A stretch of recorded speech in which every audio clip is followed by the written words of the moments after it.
chercher au fond de soi ce qu'il y a de plus intime, essayer de concrétiser simplement une vibration, un truc que tu as au fond de toi, que tu sais pas trop, et que tu vas ensuite donner aux autres, à d'autres regards.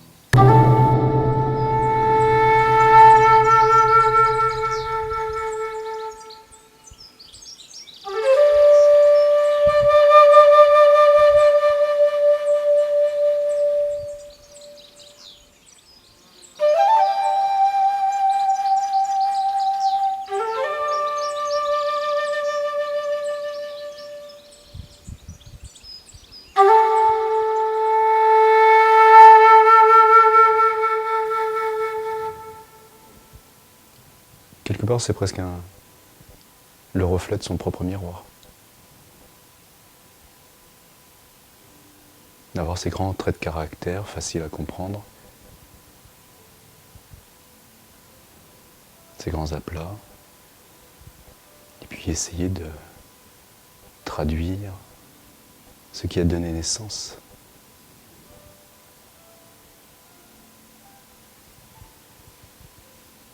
Sortir du cadre, passer derrière la toile. J'ai eu des parents qui sont très à l'écoute et ils m'ont permis de commencer à m'exprimer avec un crayon très très jeune, voilà, dès l'âge de 5 ans. Ils m'ont mis dans une école municipale d'art appliqué et puis là j'ai rencontré des gens formidables qui étaient à l'écoute, qui ont ouvert des portes. Et donc ma première exposition avec une performance en public dès l'âge de 5 ans et demi. Et à 5 ans et demi, voilà, je me suis retrouvé au milieu d'un grand bâtiment avec plein de gens que je ne connaissais pas et je faisais de la peinture au feu. Voilà. Donc je bidouillais avec un briquet, des encres, de la colle. On n'aurait plus le droit de faire ça aujourd'hui. Et puis ça m'a permis de comprendre qu'on pouvait créer des ponts entre les gens et que le regard c'était important et qu'il y avait d'autres moyens de s'exprimer que quand t'es gamin, tu sais, que la colère ou que demander un truc. Voilà, on pouvait aussi donner pour recevoir. Ça c'était vraiment bien. Et puis la matière. Voilà, la matière, les couleurs, savoir qu'on pouvait intervenir sur ces petites choses et que ça pouvait créer de grandes émotions. On s'appuie sur une grande architecture et puis au final on s'enfuit. On part de quelque chose de concret, mais pour pouvoir mieux s'évader.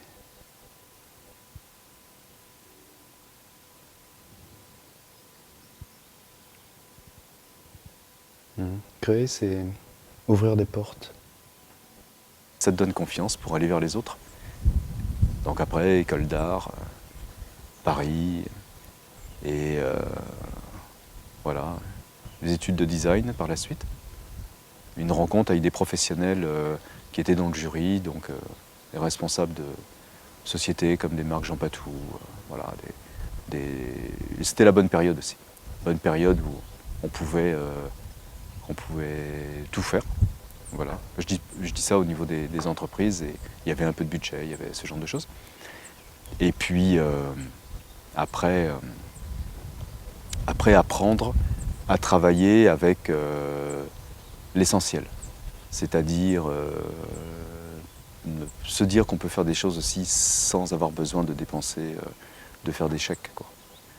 Et donc la question pourquoi un lieu perdu comme ici, c'est peut-être justement grâce à ça, c'est-à-dire de se dire qu'en allant chercher soi-même avec son seau et sa pelle un peu de terre glaise, là au milieu du champ, d'utiliser des choses simples. Ah, j'ai un petit coin là sympa, un endroit bien naturel, et je récupère de la terre pour modeler. Ça, c'est quelque chose qui te recadre. Tu vois, l'argile, c'est quelque chose qui te ramène à zéro. Parce qu'en fin de compte, elle est docile, elle est modelable, tu peux en faire ce que tu veux, mais en fin de compte, c'est toi. C'est toi qui dois te dompter. Alors c'est toujours une renaissance, c'est toujours un moment nouveau. Et ça me plaît. C'est très intéressant. Voilà, on est arrivé. Ma petite mine d'or. Là, il y a de quoi travailler. Ah, vraiment ici cette argile elle est vraiment trop bien quoi. Ah, là c'est chouette là. Ah. On va nettoyer un peu le dessus. Ouais, c'est pas mal. Ouais, super. Ouais. Ah, regarde ça.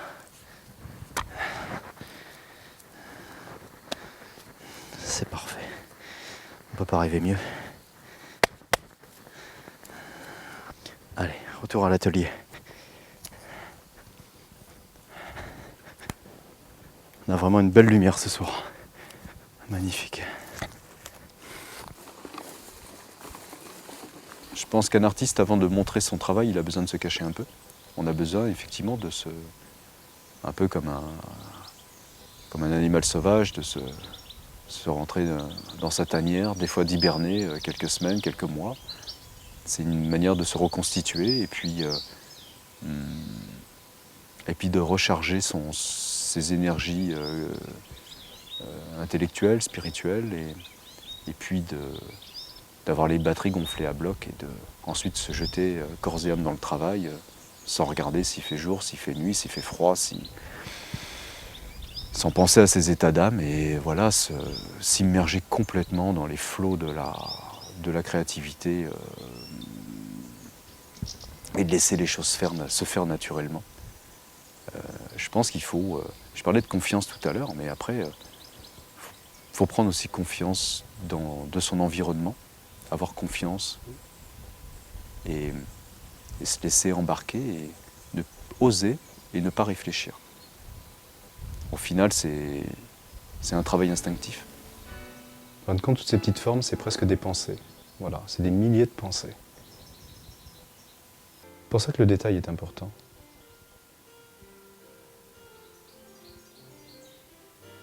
Parce qu'au final, même si on faisait une énorme tache noire sur une belle toile blanche, l'œil il chercherait le petit défaut, il cherche le détail, il cherche à se raccrocher à quelque chose d'humain.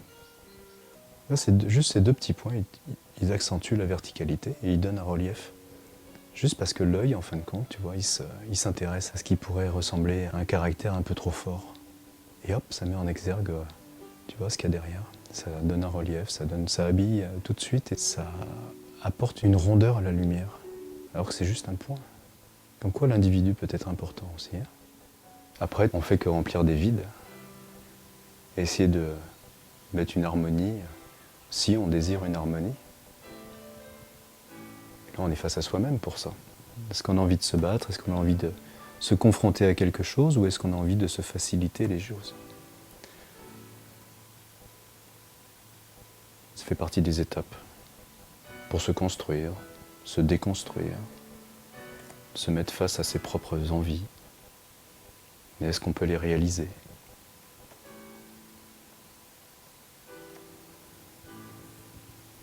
Il suffit de le vouloir, de prendre le temps. Le grand luxe, en final, c'est d'avoir le temps. Le reste importe peu. Juste le temps de se poser la question ou de profiter du temps qui passe. En fin de compte, je pose des moments de pause. Voilà, tout ça c'est de la pause au final.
Le travail de la compression est intéressant parce que tu pars d'une forme prédéfinie et ensuite on essaie d'aller jusqu'à l'extrême. Et parfois juste un pli de quelques millimètres suffit à donner juste cette courbe, cette douceur ou ce pli un peu violent qui t'illumine le regard, qui vient choper la lumière juste comme il faut. Et voilà, savoir s'arrêter aussi. On applique et il faut savoir s'arrêter. Voilà. Et à chaque fois, c'est se dire stop.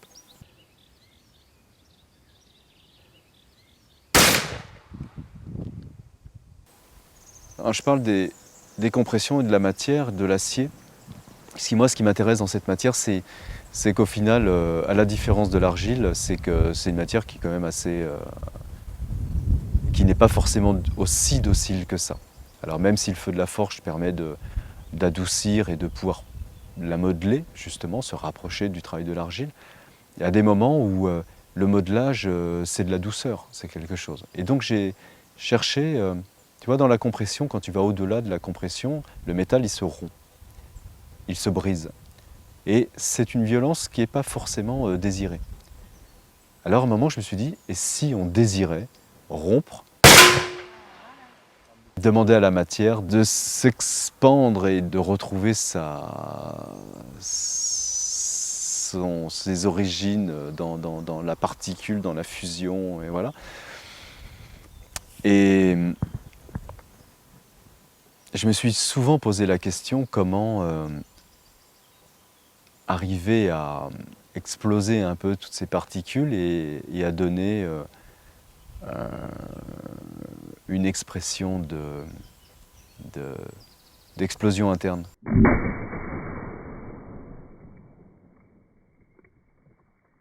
Marco, il y a une dizaine d'années, a fait mon portrait. Et sur ce portrait, on a fait couler du métal liquide.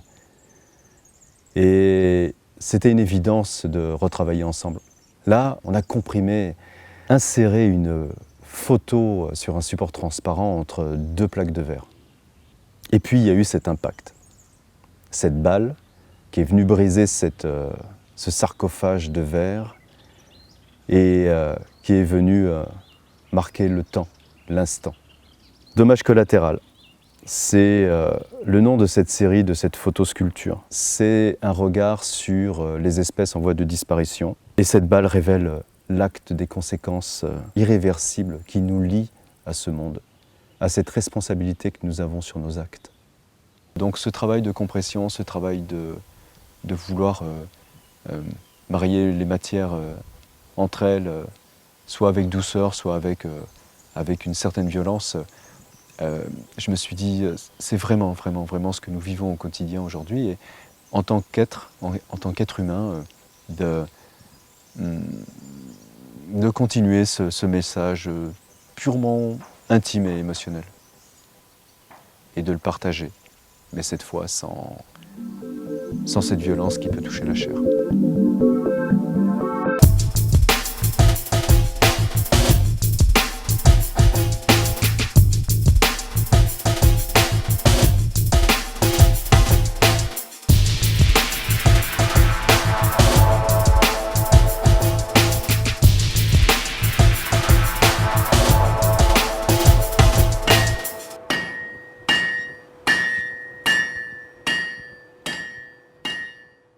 Le feu, c'est vraiment un outil particulier parce que c'est à chaque fois que j'allume ce feu justement qui va permettre de sculpter, c'est pas un feu que j'allume. J'ai une pensée pour ceux qui ont allumé ces feux avant moi, parce que il y a comme un devoir de travail, d'ouvrage.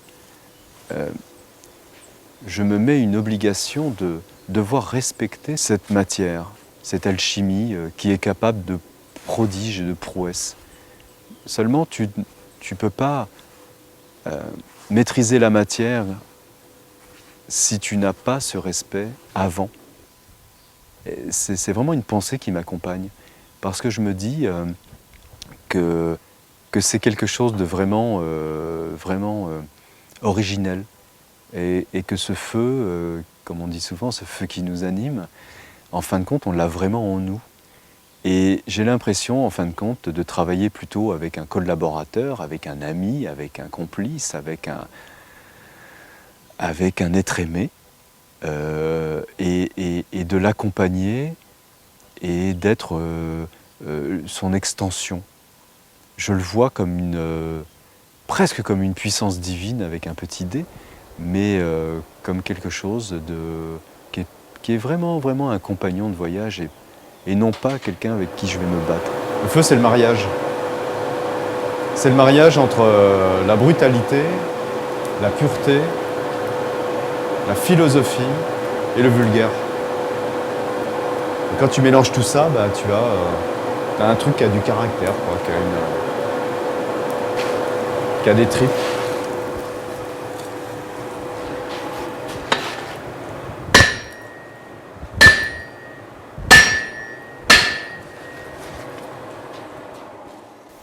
Quand on travaille ensemble, la puissance du coup de marteau, l'effort est minimisé, devient facile.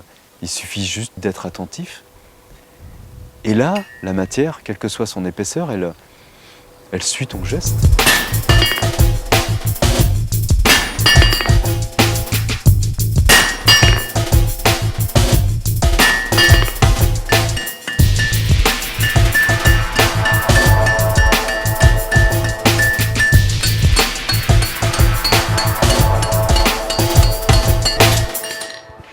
J'avais envie de me retrouver face à la représentation de l'humanité. Alors c'est assez, comment dirais-je, compliqué parce que beaucoup d'autres l'ont fait avant. Mais j'ai cherché la ligne la plus simple, la ligne la plus pure. Et en fin de compte, comment en deux pincements de doigts, en deux plis, on peut représenter l'élévation humaine. Alors, c'est représenter graphiquement le corps humain, surmonté d'une tête pensante, et c'est une élévation comme un minaret, comme un clocher, comme une montagne inaccessible.